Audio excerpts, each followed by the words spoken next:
way. But hopefully the 21st century will be a time when they found it again. So, wasn't it so easy when it was in the container, right? When it was all just in the container and all people wanted was the containers. And they got the container and they took the container home and they read it. And here's the important part. They returned it empty, right? They got to keep the knowledge that was in the container.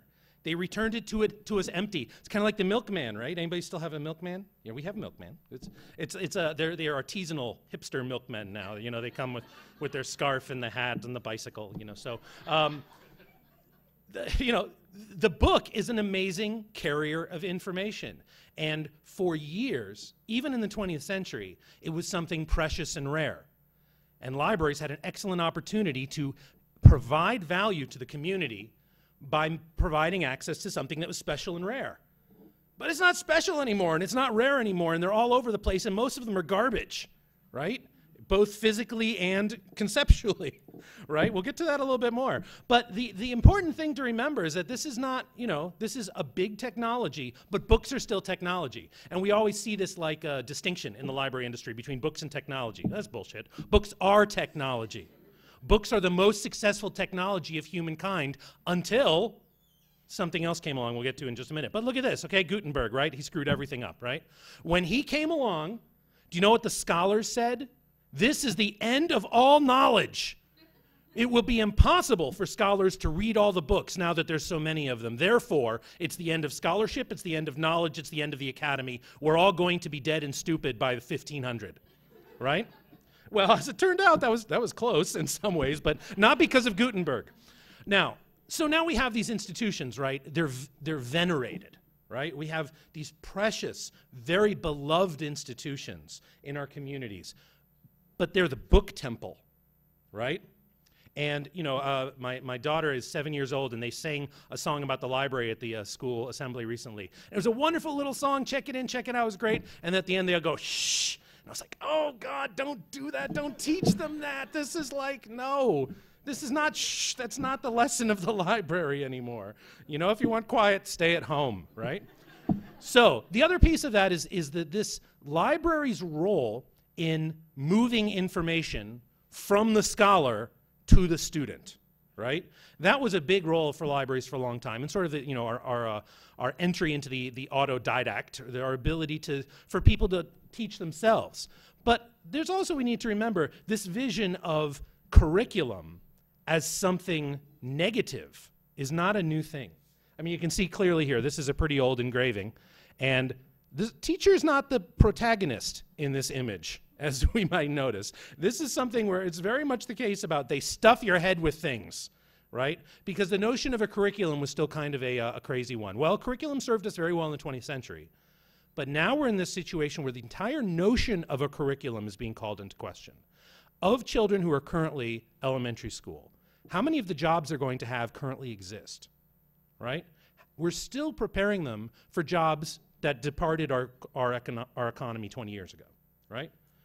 And the whole focus on, not too much screen time, try to get kids away from screen time. Well, whatever they do for a living, it's probably going to involve a lot of screens and not a lot of hammering, right? So, and the more screens in their youth, probably the less hammering in their adulthood, So there's a lot of opportunity here to make a new relationship, because this is the way it used to work. The scholar scribed their critical masterpiece work, the library collected it, and then the library was the intermediary to get that into people's heads, right? We got it from the scholar to the brain, with the library in between. Now, as that economy evolved, and as publishing stopped being a boutique industry and became a commercial industry or a mass market industry, and now as we see it perhaps starting to become a boutique industry again, the interesting part of this is, did libraries just exist to fill shopping carts for our patrons so that they don't have to? Is that the role of libraries, for us to buy things on their behalf and that's it? I mean, that's certainly value when the things in the cart are rare and precious. But that's changing very quickly, and it's the biggest change for libraries that we are the least equipped to face. And it used to be that, you could come to the library and read as many books as you want if you were dressed the right way, if you were a member of the right social caste, in many places if you were part of the right race, and if you were respectful enough of the librarian on their raised dice, right? You know, they're behind the shelter of, and you see it everywhere in pop culture, right? Even the damn Jedi librarian in a galaxy far, far away is an old lady with a bun, right? Thank you, George Lucas, it's very helpful. Yeah. And she was like, oh, well, it doesn't exist in the archives, therefore it must not exist. Yeah, right. Yeah, that was really, yeah, Yoda could have gotten past that one. So, now, meanwhile, libraries started to see themselves as a curator, right? And look at this comment. If we were to set out to deliberately undermine the future of our country, to rob our future generations of the ability to think, to talk, to read, to act with intelligence, we would have no more effective weapon than the comic book. Library Journal, 1948. Youth librarians can defeat comics. This was our professional development, folks. Now, the important thing to realize is here in 1948, comic books were ushering in the biggest expansion in literacy that had ever happened on Earth. Much bigger than Gutenberg. Spider-Man kicked Gutenberg's ass all over the place.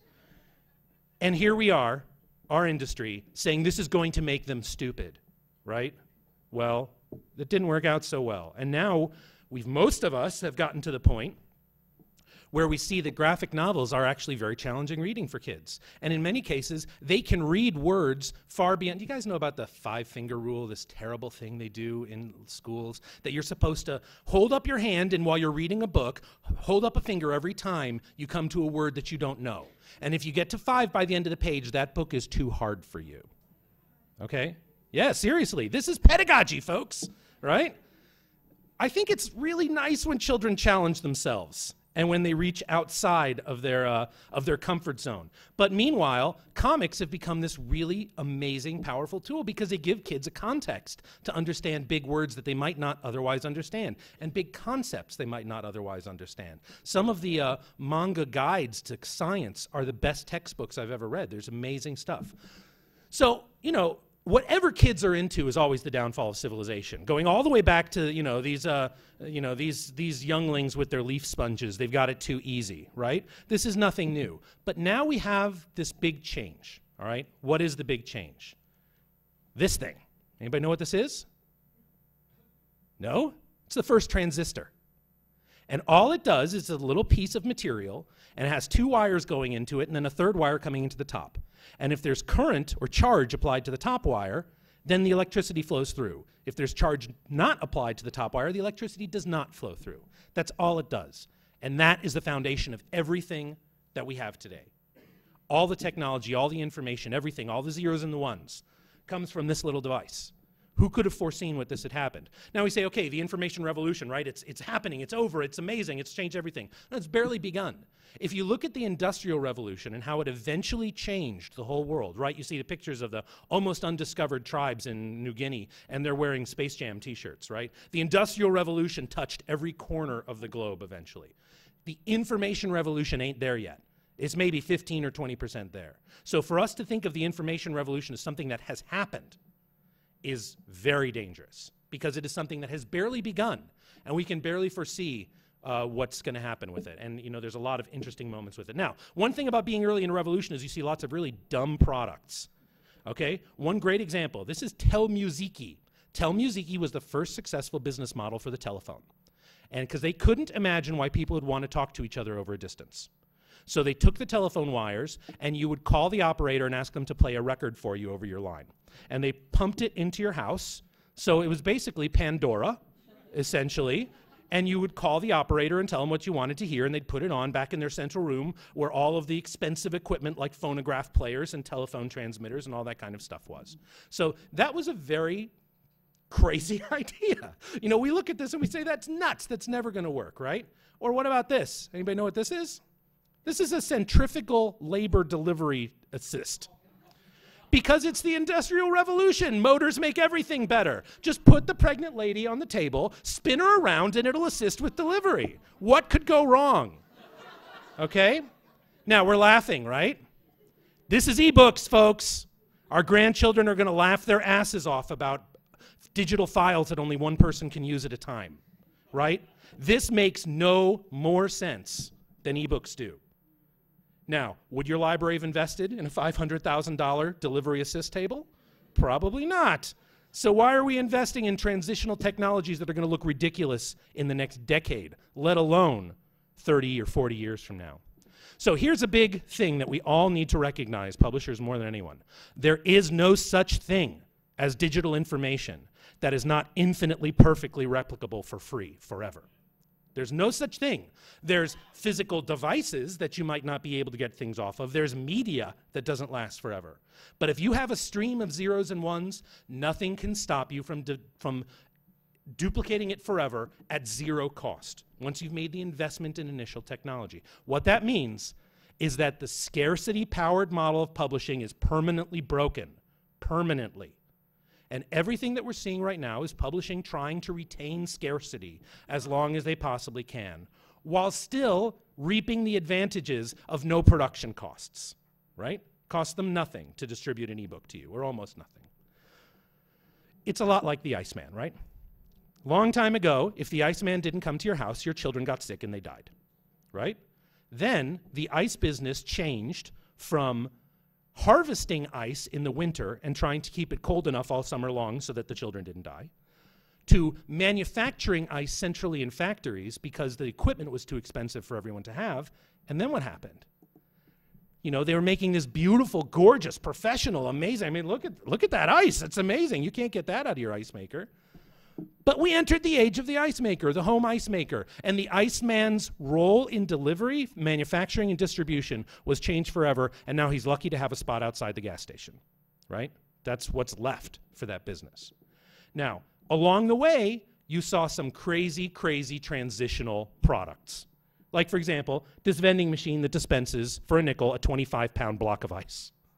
That was for the transition from ice chests to refrigerators. Not everybody had a refrigerator yet. The technology was only building sized, so you could have one in your neighborhood. And for a nickel, you could get a block and put it home in your ice chest. But then came the refrigerator. And this is like a trade show, right? And you can see she's got it giving out cigarettes probably, right? So all kinds of weird technologies come up in these times of transitions. And it's really important for us to put ebooks in their place as an item of transition and not as a future, okay?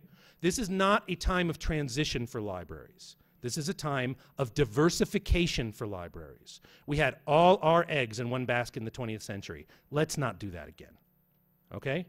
So, how do we get to this point where our sole job is to take commercially mass-produced things, buy a stack of them, and provide no-charge access to them? It's a very nice public service, and people really value it if they like to read, right? Now, we have to realize, and it's hard for a lot of libraries to face, that people who like to read are a minority on Earth, okay? I'm going to say it again. People who like to read are a minority on Earth. We are going to embrace it as much as we can. We're always going to provide service for them. I think all of us will have books as long as people are coming to check them out, right? But who knows how long that will be, because it is less and less convenient to have the physical item. And really, the whole point of the library was to make it more convenient to get something that you couldn't get anywhere else. So we don't want to wind up in the situation where we're providing shared access to something that nobody cares about anymore. And the challenge is, as the publishing world becomes not a set of companies, but basically everyone on Earth, how does that change the way that libraries provide service to their communities? Because what value do we add in that equation? When we're in there, what value are we adding? Sure, we're choosing things that we think are good, but does that increase our audience or decrease it? If we're the filter, how do we know that we're filtering out the right things? How they can't just get it themselves from the entire web?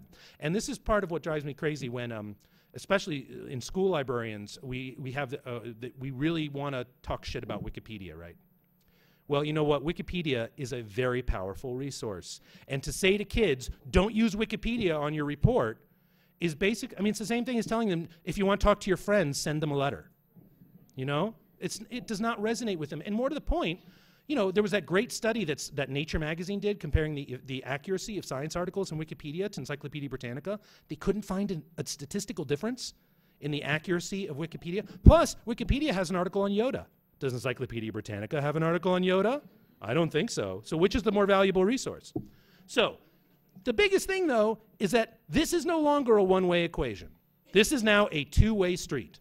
The world gives information to brains, and brains give information back to the world, right? There is no more one-way push. The age of broadcast is closing quickly. So where do we find our value in that equation? Because Clay Shirky says, publishing isn't an industry anymore, it's a button now. You click the button and you reach a global audience immediately. This is not, it's not even high tech anymore, it's boring already. You know, it's something that you do in 3rd grade, right? So, now, part of that has some really interesting ramifications. For example, you might record a song of yourself singing. This is Justin Bieber's first YouTube video. Next thing you know, you're being arrested in Sweden for your tour bus guys having too much weed on the bus, right? So, you know, somebody looked at him and said, I'm going to make that kid a star, right? And they did. But he was just a kid putting his songs up online for everyone to see. What did it cost him to reach a global audience? Nothing. What did he even have an agent? His agent found him, right? Now, in our case, we have our own example of these sorts of things, right?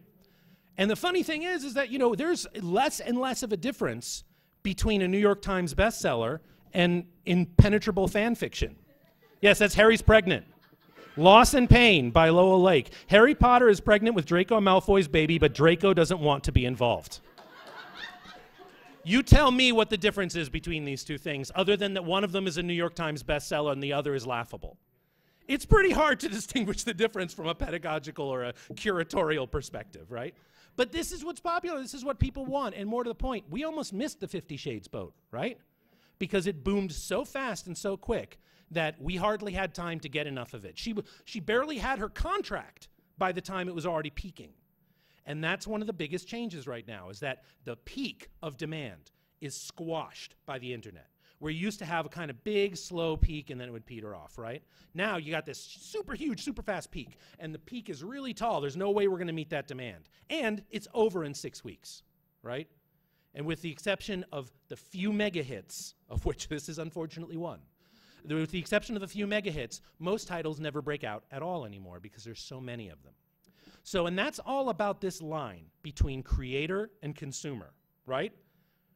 Through all of human history, that was a one-way street, right? There was a creator and there was a consumer, and they didn't switch places. Well, now they're switching places. Sometimes the creators are the consumers. Sometimes the consumers are creators. Sometimes consumers create for consumers, and sometimes creators create for creators, right? And sometimes that line just gets blurrier and blurrier. You can't even tell who the creators and who the consumers are. On YouTube, it's increasingly hard to tell what is professionally produced and what's somebody in their bathroom. Because in many cases, the professionally produced stuff is trying to look like the guy in his bathroom, so it has authenticity, right? This is a big change, and that line of blurriness is fundamentally changing the one-way nature of the publishing industry, and they're not yet on the bus, right? So you've got kids who are grown up in a world where all they have to say is what they want, and millions of results come up for them, right? Millions and millions of things. And sure, number one might not be the best one, but they don't care. They found something. It was good enough. They got their work done. They moved on, you know? Or more to the point, this is how they solve problems, right? They don't look for a manual because there isn't a manual. If a kid's trying to figure out how to do something in Minecraft, they're not going to check out a book at the library. Do you guys have books on how to do Minecraft at the library? Maybe a few. They're pretty crappy because they're made by predatory publishers trying to cash in, not by anyone who actually knows anything about Minecraft. We'll come back to Minecraft. So here we are in the situation where we have these institutions, and it used to be the place you could get the thing. Well, now there's other places where you can get the thing. It's all over the place. Everybody's got, even the damn drugstore has a big stack of the thing right there. The thing that we had that used to be rare and unique and you couldn't get it anywhere else is now everywhere. It's ubiquitous. And that's just the physical version. Never mind the electronic version, which is scattering through the air hundreds of times a minute around us right now. Maybe not in this building, but in many places that it is flying through the air. It is ubiquitous. It is the air we breathe. So how can we provide unique value in that situation? It's increasingly hard because, you know, there's an endless supply of these things. Now, sure, this is the point where someone always says, well, what about the have-nots, right? That's a very important question, and we know that in libraries, we do a very good job of serving the economically disadvantaged. However, we can't forget that that's our secret mission. Because nobody in power cares, right? You cannot perch the value of the library, school, community, or public libraries, upon helping people who are less fortunate get access to bestsellers, or information, or computers. We know we need to do it, but it's a secret mission. We'll come back to what the real mission is. Oh, the other part I just want to mention about this is that the reason that we see this gap right now, the digital divide, is because it has changed so quickly. Is there a refrigeration divide in America? There's not. 97% of people living under the poverty line have a refrigerator in their home. Okay? That's what a mature technology looks like. Today's iPhone is tomorrow's cereal box present, right? So we can't assume that this have-not gradient is going to be a permanent factor of digital life, right? It's a matter of transition. Again, we don't build future value upon transitionary value. So, libraries are not valued because they provide free access, especially because there ain't nothing free about the public library, right? Or the school library, or the college library. And of course, I think the superintendents discovered this first, right? So now we're in this situation. This is not the value of the library anymore, especially because this was only valuable if you wanted the things the library had. And the library would always only have a subset of what was available, right? As opposed to the internet, which has everything.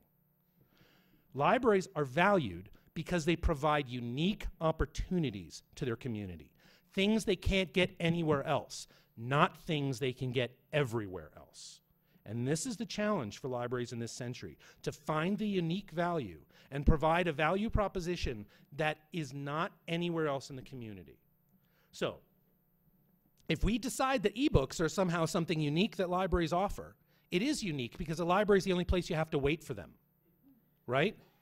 If we think that libraries have a future being the only place on earth where digital files can only be used one at a time, right? There is no future for libraries as us being that place. We know what happens. The patrons come to the desk. They say, hey, my grandson gave me a Kindle for Christmas. And we all go, oh, God, right? And then they say, I want to get an ebook. I want, the latest thing from, some publisher who doesn't publish on Kindle, right? And we say, well, we can't get that. And they say, well, I thought you could get everything on this. They say, well, it's complicated. And they say, okay, well, what have you got? We say, well, we got these things. It's like, okay, give me that. You say, okay, you got to wait 4 months. And they say, no. I want an ebook. Do you guys know what ebooks are? The thing about ebooks is they give a great, big new audience an opportunity to come to the library and see how badly we suck at it, right? That's really dangerous. This is a bad time for us to be showing that we don't get it. And ebooks ram it down their throats that we don't get it. And the one other thing, and I can't stress this enough, don't ever fall into the trap of believing that we have leverage with publishing. We have no leverage with publishing. Our entire industry is about 5% of publishing purchasing, okay? We have no leverage. They have nowhere to go but up. They only do business with us now for PR reasons, right? So never think that a boycott is something scary to them, because they'll be like, thank God, that took 100 years, right? So, what now is the mission of libraries? If we're not just going to aggregate commercially produced content and distribute it in our communities, if that value is evaporating, what are we going to do now? Well, I have a proposed mission statement for libraries. Libraries, we share shit. Shit you want, shit you need, shit you made, plus you can shit here. There's something for everyone at the public library or at the school library. Shit you want is things that you can't find anywhere else. Shit you need is tax forms that nobody makes anymore, but you can get them at the library. Shit you made is your creative works that your library will take care of without taking away the copyright. We're in this great moment right now where people are finally starting to realize that maybe the cloud is a big pile of shit, right? Well, how about a pile of shit right in your community that's not owned by nefarious corporate interests? You know, we have a small opportunity here, a small opening, where people are saying maybe the cloud isn't the best thing ever. So we have this opportunity to build new services because sharing makes economic sense. Sharing makes economic sense unless you're in the presence of a bottomless pit of the thing you're trying to share, okay? Sharing digital media, as in one person gets to use it at a time, makes no sense. We should be in the download business, not in the circulation business. The notion of returning a file to the library is so crazy. It's so crazy that we don't even have to wait for the elementary schoolers to grow up. They're already laughing. They're already laughing at this. So, here we have the cloud. It's the big thing. Everyone, and really, you know, it's funny because this cloud is really just a rebranding of servers, right? Well, you know what? You can have servers too at the library, provided that you have geeks to care and water them, you know? And that's not really such a big challenge. I mean, it's hard always to make the transition of staffing, but a server is not high tech anymore, right? Provided you don't hire the wrong guy. So here's a good example. As sort of the cloud backlash that we just started to see. And the Instagram was maybe the tip of the iceberg, right? Instagram changed their terms of service. People finally read them for a minute, and they saw, wait a minute, there's some stuff in here that is not good. This says Instagram owns our photos. Never mind, Facebook says the same thing, and Facebook owns all your photos too. You know, but oh my gosh, Instagram, it's on my blogs. It must be a thing. So, you know, we had lots of companies saying this doesn't work, and Instagram changed their policy a little bit. Not enough, but they changed it a little bit. So we're starting to see this notion of ownership, and of course, with recent news in the past couple weeks, people are starting to question who owns their information. And that's an opportunity for us to capitalize on. This is Blue Beetle's law, okay? And this is a fundamental truth of the web. If you're not paying for it, you're not the customer. You're the product being sold, okay? Nowhere is that more true than on Facebook, right? Or YouTube, or, you know, any of them. Where it's not true is at the library. People might feel that it's free because it came with their taxes, but they paid. They paid for the library. They're a customer of the library, right? Now, I know we shy away from the word customer, and Dave and I have a disagreement over whether or not the word user is a good word. I think user is a great word, but that's because I'm a geek. I come from, you know, I fight for the users, right? So that's a big thing, but, you know, my challenge with members is that member is inherently elitist, right? And that's like the opposite of the public library for the most part. So to me, I think users is the best word because that's the line. Everybody is a patron of the library because they pay for it whether they want to or not, right? But it's the users, and we want to ideally turn every patron into a user, right? And that's the mission. So what does this actually look like? What does it actually look like for a library to invert itself and start collecting more value from its patrons than it dispenses to them? Well, here's a couple examples just from projects that we've done in our library. So one thing is that contests are something that libraries have a lot of luck with, right? Contests are fun. They get people engaged. When there's a prize, it gives people a reason to create within a particular format.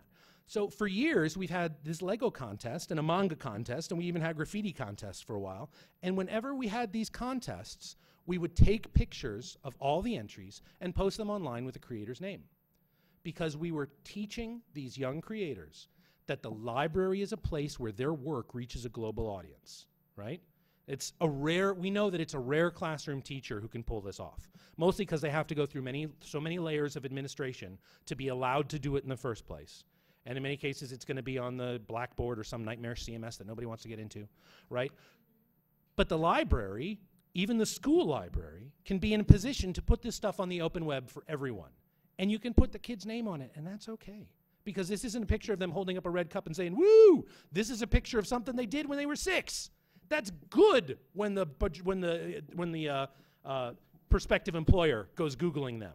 Oh my God, they made Totoro in a library Lego competition when they were 8. Who is not going to hire that person, right?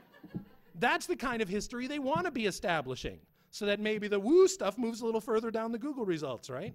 So the library showing that this is how we provide value to the community by exposing your creative works to a global audience is very big.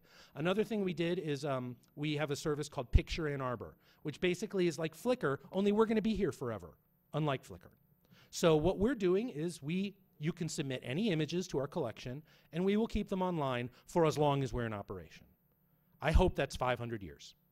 You know, we make technology decisions, thinking about the post-apocalyptic network administrator who's trying to get this back up online while hiding underneath a burned-out Chevelle and taking fire from robots. All right? So we think about that, and we want to design systems that work for them, and I'll give you a hint, it's not SharePoint, right? So another big piece of this is having the rights infrastructure to be able to do this. We are not asking them to give us their copyright. We're asking them to give us a perpetual license. We don't own this content. They own the content. And one thing that's so important right now for libraries is for us to be crystal clear about what ownership is. The notion of owning a copy no longer exists, right? You can own a physical copy, and for a while we still have some first sale rights on that. Who knows how long that'll last, right? But if you own the copyright, that is ownership. And there's a lot of confusion with various projects going on where there's some assertions that a perpetual license is equivalent to ownership. Well, a perpetual license can be nice, but what if you agree in your license to terms that are later made irrelevant by future changes in copyright law? And you're bound permanently to a more restrictive set of use cases than that which the copyright allows. A permanent license is not ownership. You can't obtain ownership through a license. You can only obtain ownership through a transfer of ownership. That might have money associated with, might not.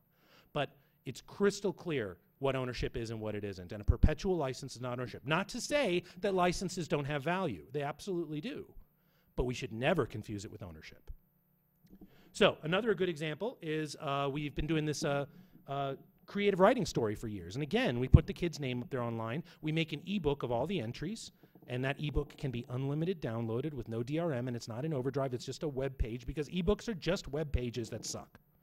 So when you have this infrastructure, this means a lot to the kids. And again, there are kids who are putting this on their resumes, and it becomes instantly verifiable because it's on the web. We did this for the first time this year for 3rd through 8th graders, and it was huge. They got really excited about it. We weren't sure if their audience was there, but it was. We found a lot of kids who were really excited in this. Again, they are providing value to the library. The library's value is making it easy for them to share it with the global audience without giving up their ownership. Another great example is podcasting. One of the best things that libraries can do with their budgets is create content that would not otherwise have existed. And in many cases, that's content for which there is no commercial use case. Because the library doesn't have to make money on the things it produces, right? We can just make it and set it free, right? That's the future of publishing. And when you look at the creators who are making money online, most of them are giving their work away for free and monetizing their audience, right? That seems like a crazy new business model, but that's television, right? They monetize their audience. That was the birth of impartiality in the newspapers, was when they started trying to reach the entire spectrum instead of just people who already agreed with them, right? The penny newspapers. Okay, so podcasting is a great way for libraries to produce new content. We produce this show called Comics Are Great. A local comic creator who's not a library employee comes to the library and sits in our studio and produces this podcast twice a week that is for comics fans and comics creators.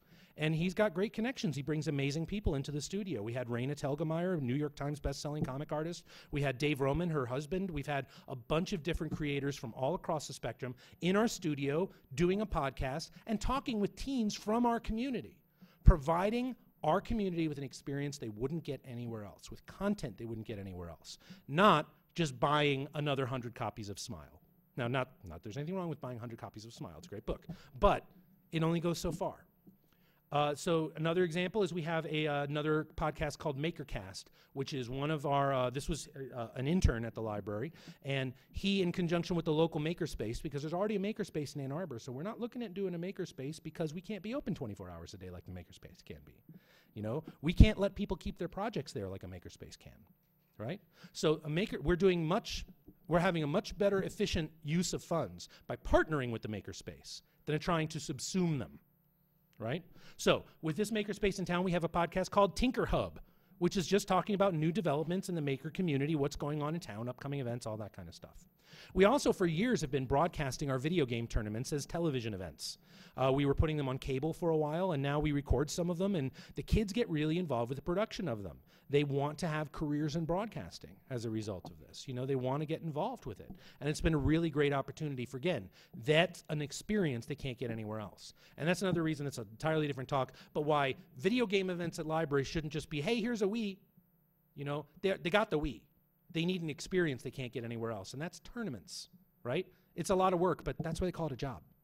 Okay, another good example. This is, we did this logo remix contests where we asked members of the community to make an animated remix of our logo to be displayed at night on a street festival. You know, really, you know, it's a fun idea. We provided some sample files. In this case, we got one entry, right? Now, we weren't afraid for that to happen, right? Failure is a really good thing sometimes. And we learned a lot from this. And it's really important that we're willing to try things. Because, you know, libraries are really stuck right now in what Henry Ford would call the faster horse problem, right? If I would have asked people what they wanted, they would have said a faster horse, right? People don't really know what they want out of their library. You can focus group it up and down, and they're just going to say more ebooks, right? Well, that's not the future.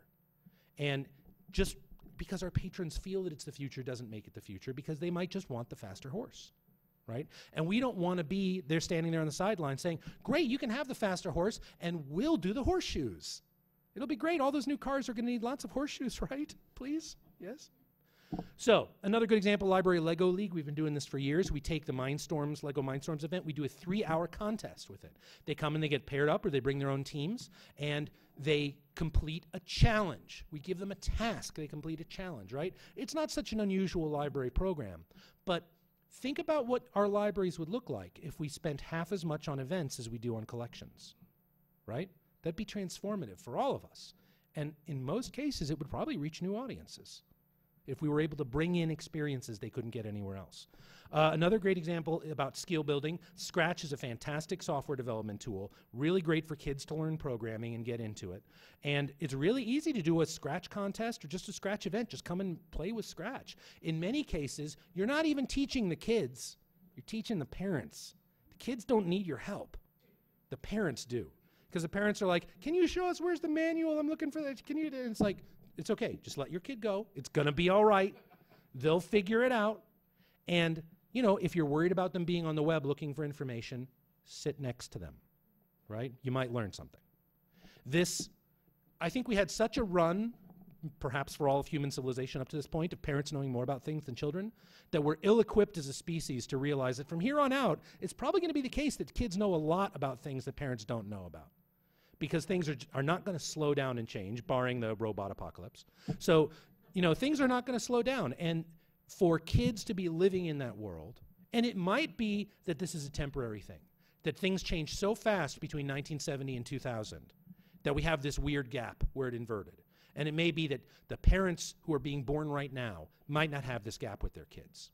Who can say for sure? But it might also be that they're saying to their kids, how could you get that implanted? I can't believe you got that implanted in your brain. Why would you do that? You know, I don't understand. And it's like, Mom, everyone's doing it. You know, so we know that that's probably going to happen.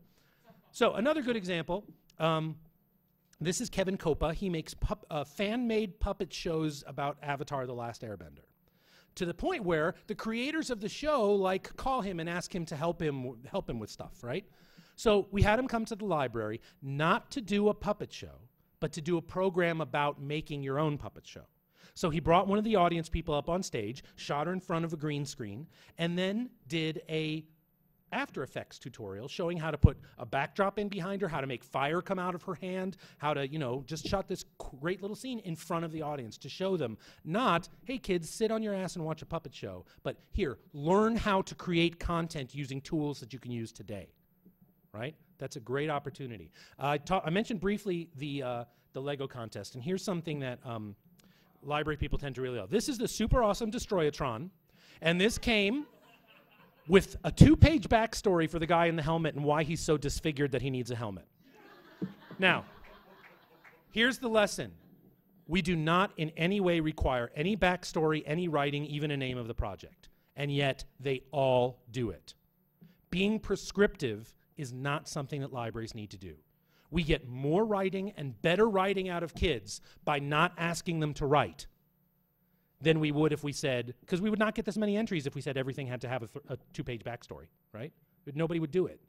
But the kids get so into that, they want to write the backstory. There's kids who do elaborate documentation of their construction process. There's some kids who build historical reenactments and do research and print it out. That's worth 10 times a school assignment because they chose to do that work, right? It's their project, not homework. Libraries need to avoid ever feeling like homework. And that brings us, in just a minute, to the summer reading game, which we'll talk about in just a minute. But before that, there's one other way that libraries can provide unique value to our communities. We know that it was really easy when they were in the container, right? Well, now you can download all these things. You may not want to, but you can download all these things, right? It's going to be a long time before you can download one of these things. Not forever, but a long time. Okay? Telescopes Cake pan libraries have a long and virtuous history in the Midwest, right? Because you only need that damn Lightning McQueen cake pan one time in your life and it's $40, right? Now, granted, at our library we try to stay away from things that you have to wash between use. But there are libraries that have solved that problem and have worked through that. Ukulele is another great example. It's really fun to check out a ukulele and dabble around with it for a couple hours. So here's a sweet spot for what we call it stuff, basically. It's the stuff shelf is where all this stuff goes, okay? If it's a medium cost, meaning more than an impulse purchase, right? The Berkeley Tool Library still circulates hammers. We're not going to circulate hammers, right? If you need a hammer, you can get a hammer for $2, all right? Medium cost, meaning $100 to $400, okay? Sometimes a little less. A short duration of need, meaning that you can use it as much as you need to use it in 1 or 2 weeks, and you don't need it very often. That's the sweet spot. You don't want to circulate a lawnmower because you need it every week. You might want to circulate a thermal imaging camera so that you can check your house for leaks in the winter because you only need it for 1 week. So there's a lot of different things we're getting into with this, and it's been huge. The checkouts per item on this stuff is off the chart. It's crazy. So, you know, a lot of libraries do energy meters, right? That's just the tip of the iceberg. It's a very easy thing, but it demonstrates this works. It's easy. All you got to do is get it in the right sort of case that Circ is happy with, right?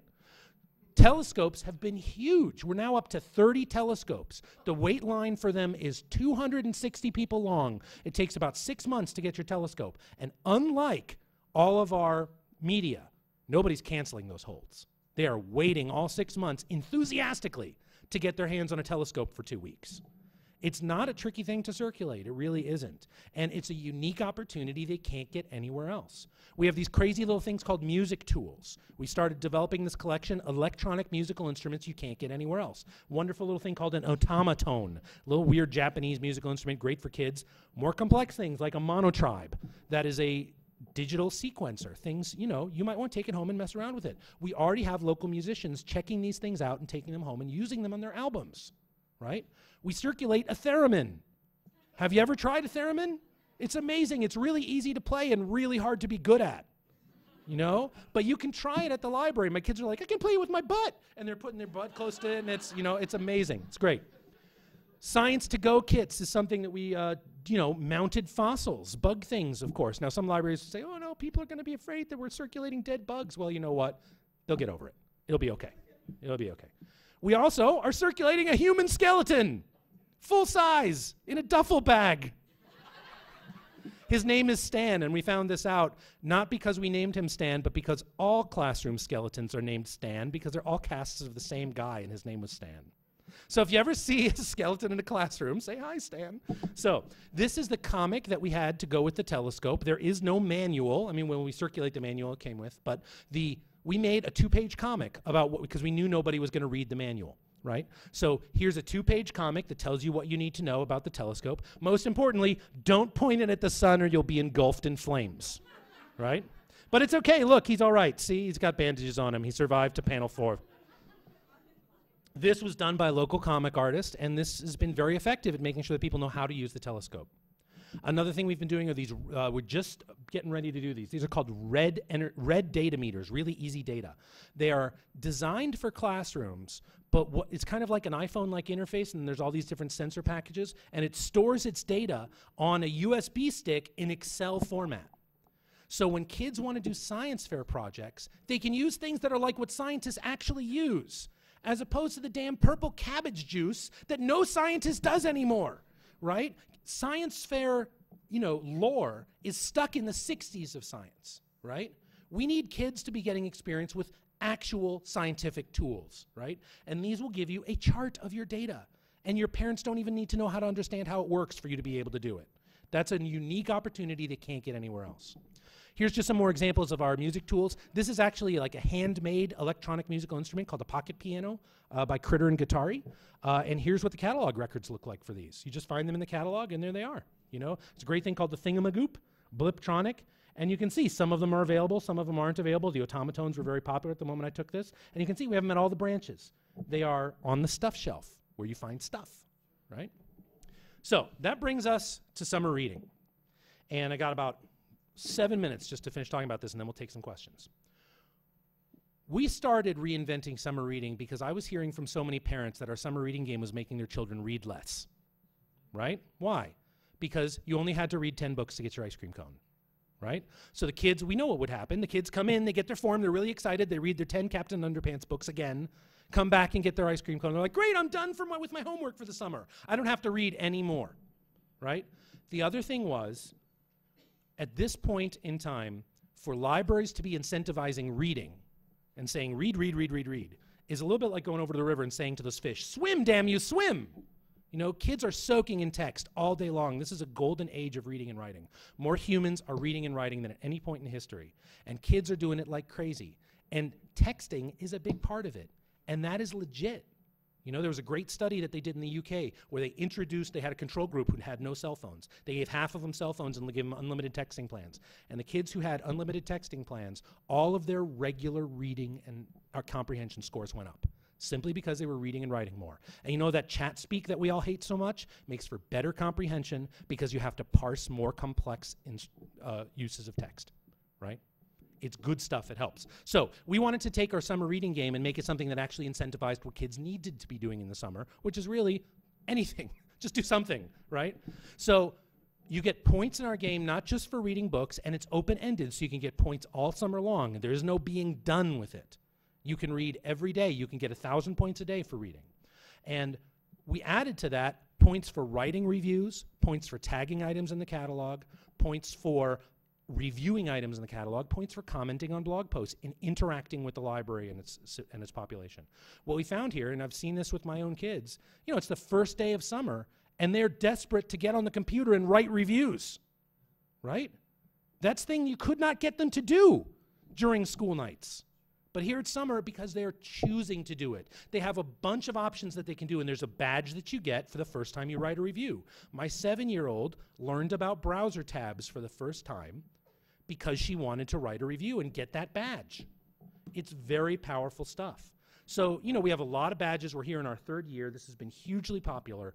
And the best thing is, it is not for kids. It's for everyone.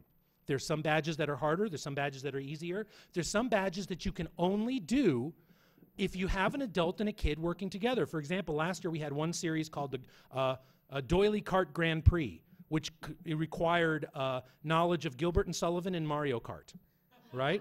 You have to put 2 generations together to get that knowledge. So we get grandparents playing it. We even have people playing it from overseas because they love it so much. We had one girl who said, you know, my parents are making me go to China for 6 weeks. Will I still be able to play the game? It's like, well, yes, you can, because it doesn't involve you having to come to the library, right? So you get codes for coming to events. You get codes for solving puzzles that are hidden in the catalog. So you learn search techniques, but we didn't do it for that purpose. We did it so people could have fun. It just so happened that the playground we had available was a library catalog.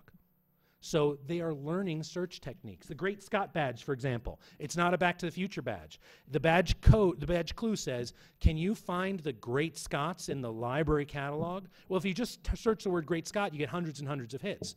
But if you do a phrase search for Great Scott, you only get 4 hits, and every one of them has a code. You get those 4 codes, and you earn the badge. So you just learned that the library's catalog supports phrase searching, right? That's big. Do Butler's Burgle badges, which is a P.G. Wodehouse badge. That one you had to find 10 works by Wodehouse published in years ending with a 5. And that's a huge pain in the ass unless you discover the library's facet by year published, right? So these are all very fun activities that just happen to expose new learning goals. Now, the most important thing about this, and then we'll take some questions, is there is no curriculum for the summer game. The other thing is, we took the word reading out of it. It is not the summer reading game, it is the summer game. And by taking the word reading out of it, everybody read a lot more. That's a really important lesson for library. Our incentives tend to be disincentives. And we need to attempt to, especially public libraries doing summer programming, it is summer, it must not feel like homework. It needs to feel like fun, right? That starts with fun, not with assignments, right? So, we have a bunch of other games that have then grown out of this where we get real work done. Point-O-Matic Klikatron is a place you get lots of other points for doing work for the library. For example, we can ask you, so we have kids submitting all these reviews now. We got something like 4,500 reviews last summer, and some of them just say the word awesome. You know, that's okay. It's fine. You know, Amazon reviews aren't of universally wonderful quality either. So we ask our players to moderate the reviews and say if they're good reviews or not. So you can get a point every time you moderate a review to say whether it's helpful or not. This is a pretty helpful review. Another example is we have our photo archive of all the photos from the Ann Arbor News when they closed. So now we're asking kids, teens, adults to go through and tag these photos for us. And all they're doing is putting in words of things they see. There's no instructions, there's no guidance, put in anything. Tags are best when they're organic. Another example, this is the best one, is OCR correction. We take all of our old newspapers, we serve them up image after image after image, and highlight the word we want them to type in, and we get really great corrections for our OCR. And what's it cost us? Nothing. Those points are worth nothing. It's just a leaderboard. They can't even trade these points in. The summer game points that they earn for doing badges, they can actually trade those in a shop and get library stuff like bags and t-shirts and hats and water bottles and all that kind of stuff. Another big thing, and this is really about inverting the library, is Minecraft. We operate a Minecraft server. That Minecraft server is open to anyone. Kids aren't experienced with the concept of adults who understand Minecraft, right? It blows their mind. We used to have this experience with Pokemon. Now they know that people at the library understand Pokemon, so we had to up the ante. So now it's Minecraft. More to the point, they don't know of this notion of public servers where there's moderators who they know as individuals. That's really transformative for them to connect their online lives to their offline lives. And one of the greatest things about this is kids say, oh, I want to get on your server. What's the IP address? And I say, well, actually, it's not an IP address. You can just type in minecraft.aadl.org because we know what we're doing. We don't have to provide you with an IP address to some rack server somewhere in the middle of nowhere. We actually know how to do domain names. So you can just type in the name. So this is the library that the kids built. This is our downtown library. They built this in Minecraft. Inside is a massive shark tank and a roller coaster, and I think there's zombies in the basement. That's great. I mean, this is the fun they're having. They are building this really detailed model of Ann Arbor. And all we did was start a server and take the Google map of our town and lay it down so that the streets were there. And they've been going in. And believe me, this is all ages. You got little kids doing this, big kids doing it, adults who are spending lots and lots and lots of time populating buildings. It's really amazing. And it is there's a lot of knowledge, but very little cost. You know, it's all free. You know, Minecraft servers are not something you have to pay for. It's very powerful stuff. So, to sum up, unique experiences, thing they can't get anywhere else. Unique content, stuff that wouldn't have existed if your library didn't make it. Unique collections, things that aren't available anywhere else in the community, not things that there are stacks of hundreds of at the big box stores. Unique opportunities to reach a global audience. So, that all equals unique value for our communities, whether they're school communities, campus communities, or town communities. Because when people have their social networks, this is not something that's going away.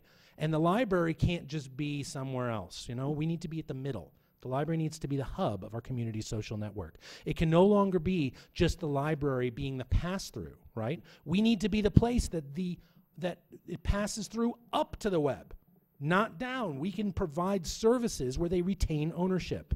And then you get a lot of people contributing their stuff, and the library and the community are enriched as a result. So, pithy closing statement time. Here are your takeaways. The future of libraries will be determined by what they make, not what they buy. We cannot buy our way out of the 21st century. We have to invent it. Vendors are not your friends, right? They cannot help you. The biggest threat to libraries is not the future, but the past. We're in a very awkward transition right now, where the people who vote the most have a vision of libraries that is cast in amber. It's going to be a very challenging time for the next 20 or 30 years. But kids that are growing up in libraries now have a much more expansive vision of what libraries are, because we're all working to provide them with a greater array of services, right? And the 20th century brought the world to its community. It had to. There was no other way to do it. The 21st century library brings its community to the world. Okay, thank you very much. That's the end of my slides. We have 5 minutes for questions, and we think we have some questions from the Twitters. Ann Arbor's summer game sounds cool, but is there enough time for kids without computers or the internet at home to do? Is the library in the library or non-computer? Yes, okay, so the question is there a way for kids who don't have access to computers to play the summer game? First of all, we did not take away the paper game. You can still play the classic paper game, and as a matter of fact, if you finish it, you get 1,000 points online. But you know what? If kids don't have access to the computer, well then I guess they need to come to the library, don't they? Right? It's a great solution. However, one thing that we're really seeing is that economically disadvantaged families are skipping the laptop and the desktop and going straight to the cell phone. And many of them have text, and you can play the game entirely by text. So there are ways that you don't need a computer to do it. But if you don't have access to a computer, that's another great reason to come to the library and get familiar with the services there. Okay, another one? How can we apply some of these ideas in academic libraries with college students? Well, there's, you know, in some ways, it depends on the campus community. In some campuses, of course, we have this notion of place that's going to be huge for a long, long time. However, I think the best thing that campus libraries can do is to try to serve this same role for the campus community. In many cases, all the departments are now running their own access management tools and their own cataloging tools. The campus library can be and should be the place that the products of all the different departments on campus are pulled together and organized, because they're not going to do it right. They're just going to throw it on some dumb web, some dumb web server. It's going to be a mess. And then it's going to disappear because that student left and their space got taken down. The campus library is in a golden situation to be able to play this same role and store and organize the information of the campus community, not just purchase information for the campus community. Okay? Sure.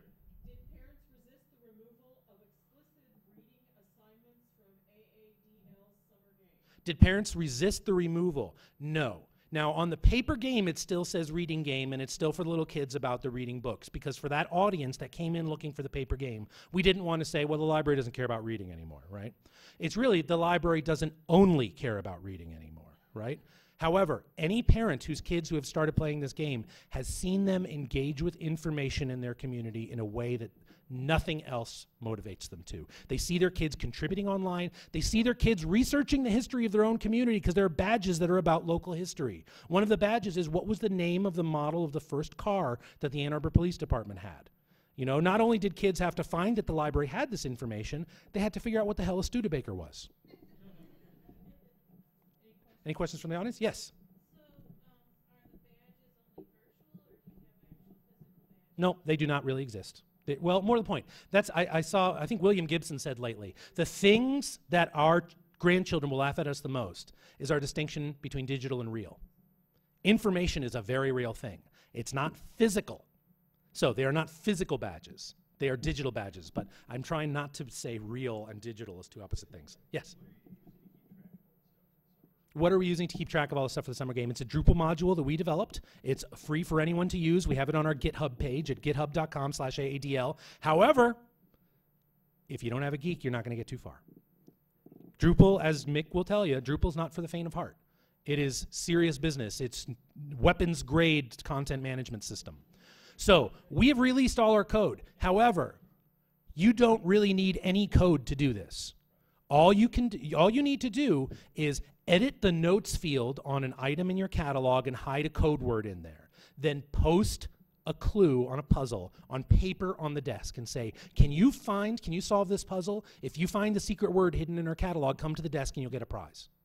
No technology involved at all other than the ability to edit MARC records, which is an advanced arcane technology of its own. Does that answer your question? Yeah. The question is, how do they submit codes as well? Yeah, the module supports all the gameplay elements, which is the code entry, creation of codes, redemption of codes, all that stuff. Now, however, there's also now the Mozilla Open Badges Initiative, which is an excellent infrastructure that's out there to be able to implement a lot of this stuff. In our case, one of the best things that happened is once we opened up code creation to the whole staff.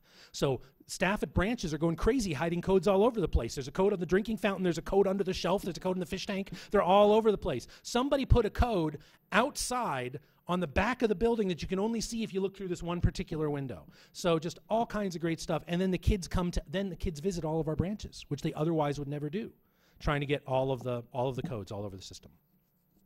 Okay, another from Twitter. What staff did you hire to add these services? We hired no staff to add these services other than our ongoing dedication to technical staff over the past decade. So we have 7 production librarians, okay? They work the desk on average 4 or 8 hours a week. All the rest of the time they are making content, producing new stuff. That's the future of librarianship, right? Not being, well, my favorite way of explaining this is when you go to the doctor, is there a doctor sitting there to greet you? No. If librarians are professionals, and I don't doubt for a minute that they are, but why are they sitting at the reception desk if they're professionals? Their time needs to be carefully managed. They need to be behind the scenes creating permanent value, not in front of the scenes and jamming the printer 12 times an hour. Yes? When you're talking about hiding code, Yeah. are you talking about QR codes? Or No. We want things that people actually use. So we're not using QR codes. It's a word. It's a word. Like, for example, the code at the water fountain is like refreshing drink. So you enter the word refreshing drink, and then it says you earned the refreshing drink badge, that kind of stuff. You can text it in, or like my daughter, again, she's 7, she has a little purse just for summer game codes with a little pad of paper and a marker, and she goes around and writes them down, and then when she gets home, her brother helps her enter them. Yes?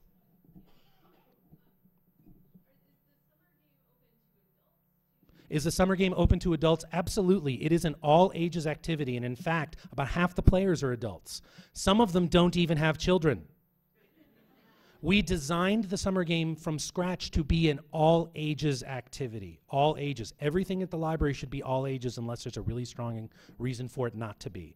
Now, we ran into a couple rough spots. For example, there was an A-team badge the first year, and the only book we had in the collection with B.A. Baracus in it was called The Dictionary of Badasses, right? But I kept it, and we didn't hear a peep. Did not hear a peep about it. So, you know, you can push the edges a little bit. Always ask for forgiveness and not permission, right? Okay, yes? What catalog are we using? Well, our catalog is actually SOPAC, which is an open source catalog layer for Drupal. It sits on top of III, but none of this stuff exists in III. This is all just in SOPAC. You can download SOPAC from our GitHub page. It's an open source discovery layer that plugs into Drupal. Yep. Any other questions? Anything else from the Twitters? Okay. Thank you guys very much. You've been a great audience. Thanks for listening.